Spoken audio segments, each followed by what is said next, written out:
你知道装修的坑多到什么程度吗？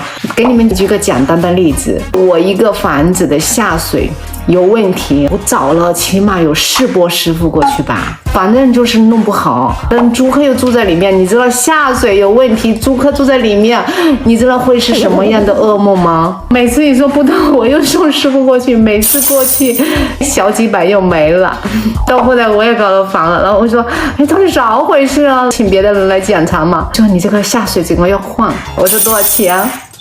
你知道这报价离谱到啥程度吗？有的人报7万，同样换下水，有人报3万，有人报2000。从同一个事情来看，你看这个价格就差到哪里去了？最后找的是1000多的，但是还是有点问题没有解决，又让另外一个师傅花了300多解决了。这个坑里面很大的，你要不会做的话，你根本就赚不了钱，你可能还要赔钱呢。